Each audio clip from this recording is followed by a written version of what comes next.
Good day, everyone. Welcome to another episode of the Sound Archives. My name is Christian Maiorino, and I am the host of this channel. So today's episode is going to be part 2 of the Metallica versus Megadeth series. So if you haven't seen part 1, I'll pop a link to that in this video so you can go back and watch that. And that one I covered the albums that came out between 1983 and 1986. So that was on the Metallica side, Kill 'Em All through Master of Puppets, and then the first two Megadeth albums, Killing Is My Business and Peace Sells. So today's episode, I'm going to be covering the period from 1988 up through 1992. So you're getting the end of the 1980s and going into the 1990s, of course.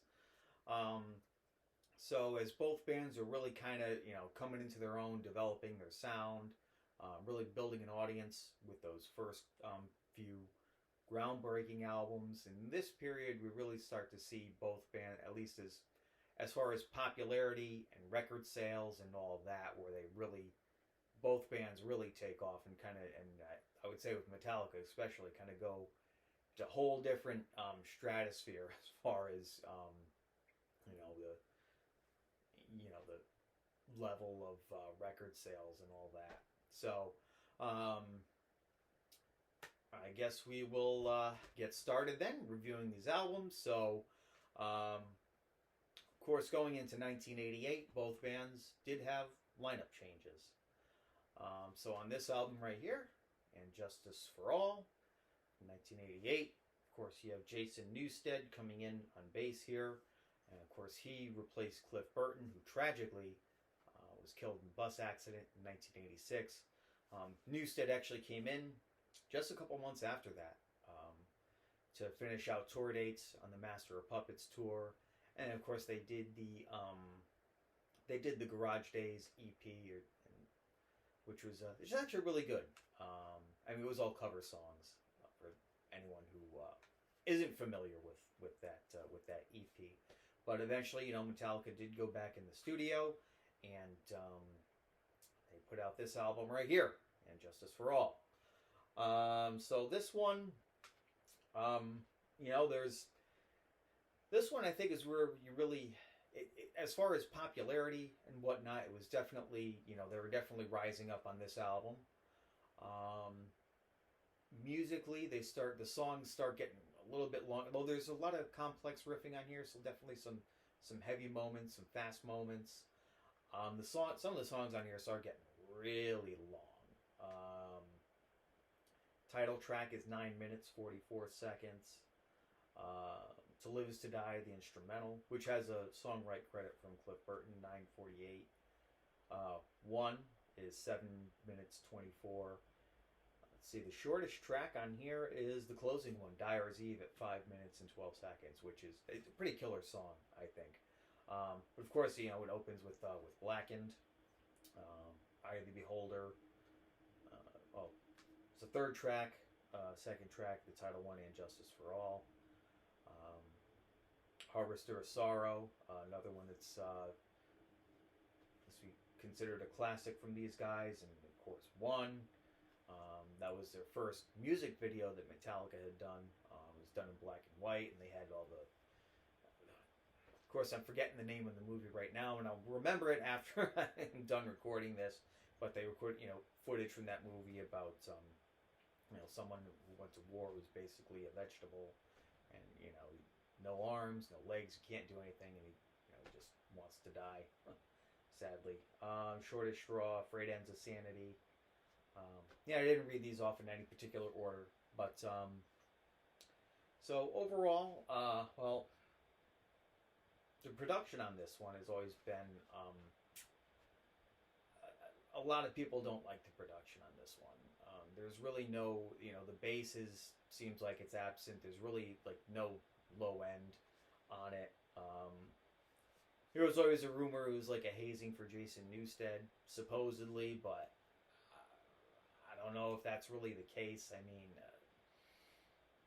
It would seem kind of dumb that you would just want to make the production on your album sound shitty just to haze one of your new band members.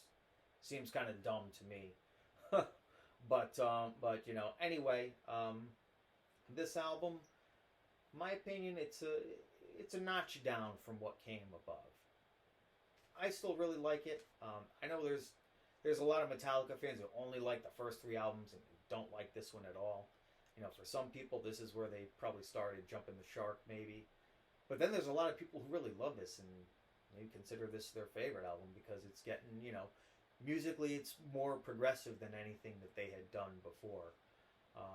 So they kind of went in that direction, but again, the production on it is, not the greatest in that way. But there's a lot of songs I do like. Blackened, the opening track, and the last track. Those are probably my two favorites. That one, yeah, Blackened and Dyer's Eve. Freight Ends of Sanity is pretty good. Harvester, Sorrow and Bad, Short as Straw is all right. That one's pretty good too. I like that. It goes in different phases where it starts out as kind of like a power ballad almost, but then it gets heavy, and then the end of it's iconic.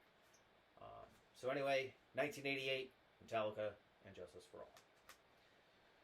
So, Megadeth's side, also coming out in 1988, was this album right here. So Far, So Good, So What. And again here, Megadeth, we had two different lineup changes right here. It wasn't like Metallica's situation where one of their compadres was killed in an accident. Gar Samuelson and Chris Poland were both fired by Mustaine for supposedly drug use and trying to pawn band equipment. I guess the pawning of band equipment would be more so drug use. I think all these guys were pretty heavy into the substances at that time. But anyway, it's freaking Mustaine. It's his band, so I guess if he wants to give someone the axe, he's going to give him the axe. But anyway, on this one, you had replacing them. You had Chuck Beeler coming in on drums, and then Jeff Young coming in on guitar. And so this album opens up with the instrumental track Into the Lungs of Hell, which is pretty heavy, pretty cool. And that goes into Set the World Afire, which the song itself opens with like this old, Showtime radio tune saying, "I don't want to set the world on fire." And of course, then it gets heavy. This one, got a cover song on this one here, Anarchy in the UK. But this time, they're doing a punk rock cover. Of course, a Sex Pistols song. I think that cover here was better than the ones that they did on the previous two albums. Of course, you get Mary Jane, the killer track, 502. I always love it. It sounds kind of corny, but that little intro where Dave is pretending to be like a state trooper saying, "Pull over, shithead, this is the cops." I don't know. When I first heard that at like 13 years old, I loved it. I think it's a little cheesy now, but I still love it. If that makes any sense. In My Darkest Hour, one of the most iconic Megadeth songs. I think it's one that they always play live. Liar, one that's just so full of piss and vinegar. That one he's trashing her former bandmates. And then, of course, you got the closing track, Hook and Mouth, which is kind of one of these to PMRC for censorship and all that. So this album here, like And Justice for All, I think it's actually, creatively, it's a slight step down to what came before. Production on here and the songwriting just feels like a little bit hazy, but still brutal and full of piss and vinegar like the previous Megadeth albums. But it doesn't have that quite same precision. It's just, like I was saying, a little bit hazy, I think, but still pretty damn good, in my opinion.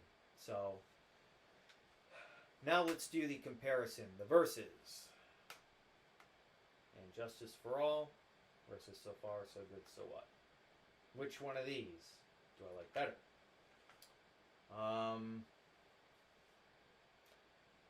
Again, like I was saying, both albums are a slight step down from what came before. Not a major step down, but they weren't as strong as what came before. But they're still both They're still both pretty good. They're still both classic. Um, I would say that probably when I was first getting into these bands, I probably preferred this album better. Though I think, excuse me, I gotta say, in this day and age, I probably prefer this one over And Justice for All. Where this one, starts getting a little bit more progressive, if you want to call it that. The longer song arrangements, it kind of, they're still good. They get a little bit long. Where this one, even though it's a little bit hazy, it's still full of piss and vinegar like what came before. So I give this one the slight edge over And Justice for All. But still, both great albums, both classic. So, let's get these rearranged here a little bit. Alright. So anyway, now, after those two albums, of course, now we're going to start entering the 1990s.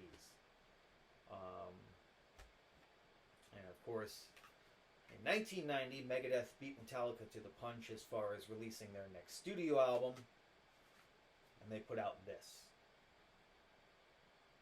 So, this by many is probably considered Megadeth's best album. It's either this one or Peace Sells that I think most people say is their best or their favorite. Or it's one of those two, or maybe they're both right at the top, and I would tend to agree with that. This album is, perfect, all killer, no filler, not one weak track on here. They didn't have to rely on cover songs right here. And, of course, you got the iconic album cover there. Vic Rattlehead with the green, I don't know what that is. Is that Kryptonite or something? I don't know. Hanging out in Hangar 18. These world leaders or whoever in front of the alien. I don't know. But again, here, another lineup change with these guys. So, Chuck Beeler, Jeff Young didn't last too long in Megadeth. So, replacing them, you got Nick Menza on drums. Great drummer, and Marty Friedman on guitar. Killer guitar player. The band is on fire on here. They're tight. Holy Wars, The Punishment Due. Fucking killer song. I love that little acoustic, like in the middle right there. It just breaks it up so nicely and so beautifully. And then the rest of it is just freaking savage. Hangar 18, classic Megadeth. Love the guitar back and forth going out in a song. Take No Prisoners, man. Take no prisoners. Take no shit. Awesome. Five Magics, another killer song. Poison Was the Cure, Lucretia, the creepy old lady laugh at the beginning. Probably one of my favorites on here. If the other tracks didn't hook you in, Tornado of Souls, man. Dawn Patrol, Dawn Patrol kind of breaks things up a little nicely right here. Just the bass and the drums, You don't hear that too often with Megadeth or any metal band where they just no guitar, just bass and drums, yet it still sounds eerie, creepy, and heavy. And Mustaine is just kind of this more subdued type of vocal performance on here than what he normally does. And then of course the closing out Rust in Peace Polaris, where it just gets fast, thrashy, and heavy again. I mean, this is easily of all one of the best metal albums of all time. Definitely one of the top thrash albums that ever came out. Production on here sounds great. It sounds tighter. It's not hazy like the previous album. The playing on here is tight, fantastic. I mean, this album just grabs you, and it doesn't let go until it ends. And then you want to listen to it again, and it grabs you again, and doesn't let go till you're done listening. As I was saying, this is one of the definitions. If you want to talk about a perfect album, this is it right here. I think if I were to compare the previous Megadeth albums, to use an analogy, and this might sound a little strange, but Killing Is My Business is like the hard party on Friday night. Peace Sells, it's like it's Saturday night, you're still partying, you're partying harder than you did before. So Far So Good So What is like the Sunday morning hangover. And then this is like Monday morning where they're clean and sober and you're just ready to rip. Anyway, rest in peace. So now we move along. We go into 1991. And then we get this album from Metallica. Of course, my CD is pretty old. It's worn out. I've had this since it came out. Black Album. So, what can I say about this? As far as popularity, record sales, this thing shot these guys into the stratosphere. It wasn't just the metal crowd that was into it anymore. It was like general, the fan base greatly expanded with this. But at the same time, those fans that were there with Metallica from the beginning, or at least through those previous albums, felt alienated by this. They changed their, they weren't following the same template like they were on those previous albums. Here they changed things up. Whereas in Justice for All, especially the previous album, longer songs, more complex arrangements. This one, they went for simpler, shorter songs. Production-wise, it sounds better than in Justice for All. You got the low end, you got the bass on here. So in that end, production-wise, it sounds a lot better. But as far as, song arrangements, I guess it's a matter of opinion. But personally, when I was 12 years old, this is probably the first, I would say is the first metal album that I bought. And I liked it then, as a 12-year-old. Now, I don't grab for this at all, ever. In general, I don't listen to Metallica a lot. I mean, I do put on, those other ones, semi-regularly. Not regularly, but semi-regularly, once in a while. This one I almost never listen to at all. Actually, I listened to this once, maybe a couple of years ago. I just for the hell of it, I'm like, I need to go through and listen to all the Metallicas again. And then, of course, I listened to it again just the other day, before prepping to do this video. But anyway, track for track, you got Enter Sandman. Popular song, videos on MTV all the time. I liked it when I was 12. I don't ever need to hear Enter Sandman again. It doesn't resonate at all with me now. Sad but True, that's not a bad song. I mean, a lot of this stuff on this album's kind of played out, so I'm trying to review this from, taking that kind of played outness of it and just trying to be somewhat fair than I might normally be. But Sad But True, it's a heavy song. I like it. Holier Than Thou, it's probably my favorite song off this album. I like that one. It's fast and heavy. Unforgiven, that was another one. I liked it a lot back, when I first got this. Now it's an okay song. Wherever I May Roam, I like that song. The Middle Eastern type of thing. I'm a sucker for Middle Eastern sounding type of riffs, especially in heavy metal. I think that it always goes well. Don't Tread on Me. That song's alright. Through the Never. That was one I liked a lot back in the day. It's kind of heavy now listening to it again, but, twisting turning through the never. Nothing Else Matters. I don't need to hear that again.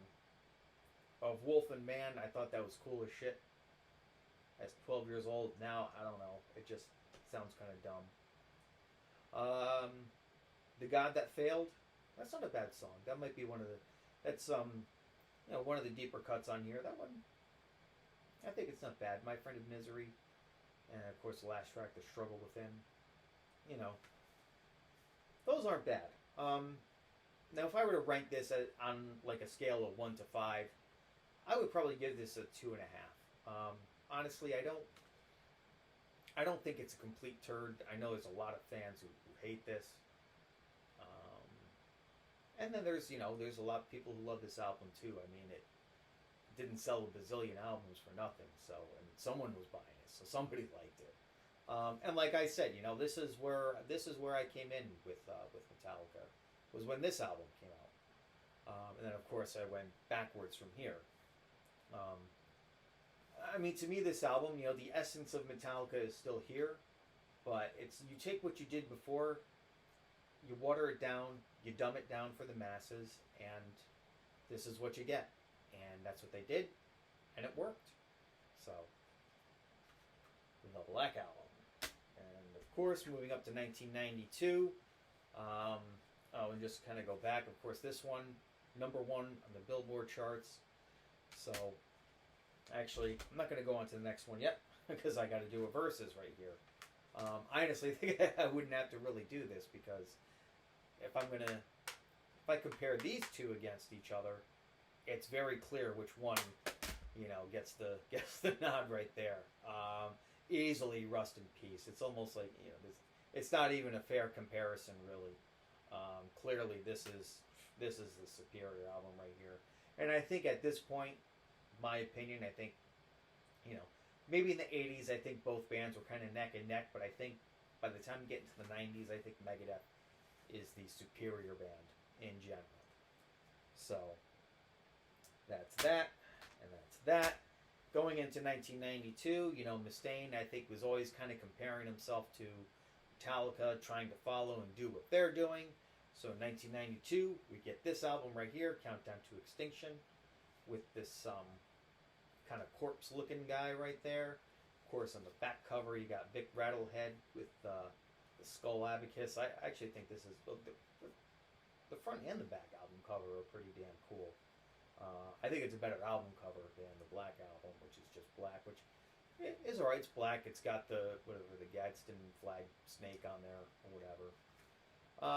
But here too, Megadeth was trying to go in a little bit more commercial direction. They didn't simplify or dumb things down the way that Metallica did on the Black Album, I think. Skin in My Teeth is still, you know, thrashy, heavy song. Symphony of Destruction, you know, just, that one's a little bit more of a simplistic riff right there, but still a good song. Architecture of excuse me. I'm just going to take a sip of water right here because my throat's getting a little bit dry. Here we go. Architecture of Aggression. That one, it's aggressive. It's awesome. Foreclosure of a Dream. You know, that's another one where he's really trying to, Megadeth's really trying to go for a more kind of mainstream hit type song. Sweating Bullets. I know some people who love this song. I know some people who hate it. It's a little bit different. It's a little goofy, but I like. There's times where, obviously, I generally like the song. There's times where I'm like not in the mood for it. Like, I don't want to hear that. But then there's times where I'm all into it. Hello, me, meet the real me. This Is My Life. Another good heavy song. Countdown to Extinction. Another good High Speed Dirt. Talking, you know, that one's about skydiving. These guys were really into skydiving at the time when this came out. So High Speed Dirt is when the parachute doesn't open and you hit the ground. Splat. Psychotron. That one's not bad. Captive Honor. You know, hearing like the lyrics to that, it just sounded so mean and so bad, you know, as a kid. Before he got there, his man pussy was so, you know, singing about, when you like hearing that for like the first time at like, you know, 12 years old, you're like, oh my god, you know. And then the last track, Ashes in Your Mouth, the killer, awesome. So, killer album. It's not quite as good as Rust in Peace, but again, if I'm going to compare it to this one, it's still a lot better than the Black Album. I'm trying not to smash my CD up too much. You know, I don't want to break them. But yeah, I think this album right here is definitely, compared to the Black Album, it's way better. Not as good as not as good as Rust in Peace. You know, but you still got the same lineup right here. You still got Nick Menza and Marty Friedman on here, and they would stay with Megadeth throughout the 90s. But overall, good album. I like it. And that's that for today. So if you like this video, be sure to give it a thumbs up. And leave your comments below. Let me know of these albums that I reviewed today, which ones you like better. Do you agree with my assessment, or do you not? Let me know. And be sure to subscribe to the channel to be on the lookout for more content that I will be posting. And of course, next week will be part 3 of this series, where we'll be examining some of the albums that these guys did later in the 90s and probably going into the 2000s, which will be interesting. So stick around for that. So until next time, this is the Sound Archives, sounding off.